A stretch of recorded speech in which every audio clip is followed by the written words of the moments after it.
হ্যাঁ স্যার, নমস্কার। আমার নাম দীপ্তি বিশ্বাস। আমি একটা অনেক গরিব পরিবারের মেয়ে। আর এই বছরে আমি আমার গ্র্যাজুয়েশন কমপ্লিট করেছি। আর আমার এইচএসে ভালো নাম্বার ছিল, গ্র্যাজুয়েশনে ভালো নাম্বার পেয়ে পাশ করেছি। আমি ভেবেছিলাম যে গ্র্যাজুয়েশন করার পরে কোনো একটা ভালো চাকরি বাকরি করবো, কোনো জব করব। কিন্তু বর্তমানে এই গ্র্যাজুয়েশন করা মূল্য বা ভালো নাম্বার তুলে পাশ করা কোনো মূল্যই নেই। তো সেখানে দাঁড়িয়ে আমি এটা বুঝতে পারি, যখন আমি গ্র্যাজুয়েশন দেওয়ার পরে আমি গিয়েছিলাম অন্য অন্য কোম্পানিতে ইন্টারভিউ দিতে, সব জায়গায় আমি রিজেকশন হই। যেরকম মন্দিরে আপনাদের বলেছে যে সব কিছুতে সব জায়গায় একটাই দাবি এখন, ভালো ইংলিশে বলতে হবে, ভালো কম্পিউটার নলেজ থাকতে হবে, সব কিছু। তো এইসব কোনো কিছু আমার মধ্যে নেই বর্তমানে। আর এমনকি ওরা এমন অনেক কিছু দাবি করে যে জিনিসগুলো আমি কোনোদিনও শুনি পর্যন্ত নেই। তো সেই জায়গায় দাঁড়িয়ে আমি সব জায়গায় রিজেকশন হয়ে আসি। তো তারপরে আমি ভেবেছিলাম যে আমি কিছু করতেই হয়তো পারবো না।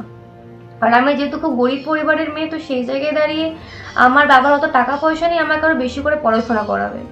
তো সেখানে দাঁড়িয়ে আমার কিছু করার থাকে না, আর আমার পরিবারও কিছু করার থাকে না। তো তারপরে আমার একটা বন্ধু, সে আমাকে এই বিএমসি নামক এক ইনস্টিটিউটের আমাকে জানায়। ইনস্টিটিউটে পড়াশোনা হয়, সেখানে কেরিয়ার তৈরি করা হয়।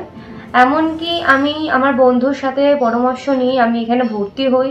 এবং আমি এখানে আসার পর থেকে আমি জানতে পারি যে বিএমসি নামক এটা জায়গাটা হয়তো এটা ইনস্টিটিউট, কিন্তু এটা সবার কাছে ভগবানের জায়গা, এটা ভগবান তুলক জায়গা। এটা কেননা এটা বলতে আমার কোনো কিছু বাধা নেই। আমি তাই যে সত্যি বলতে আমার গ্র্যাজুয়েশনের নাম্বার, আমার এইচএসের নাম্বার বা আমার সব কিছুর নাম্বার যথেষ্ট পরিমাণে ভালো।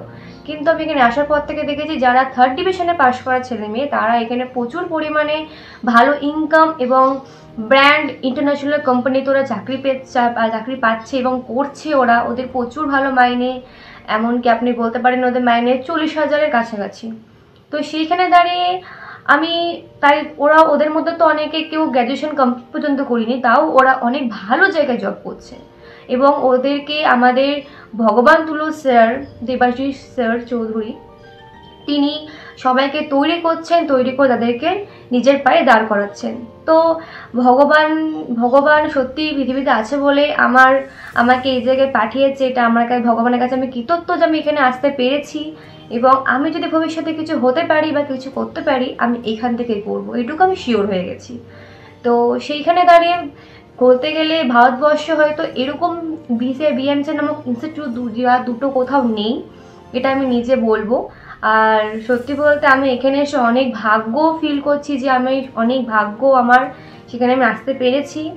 তো এর থেকে কিছু বেশি বলার আমার নেই আর। তো থ্যাংক ইউ দাদা আমাদের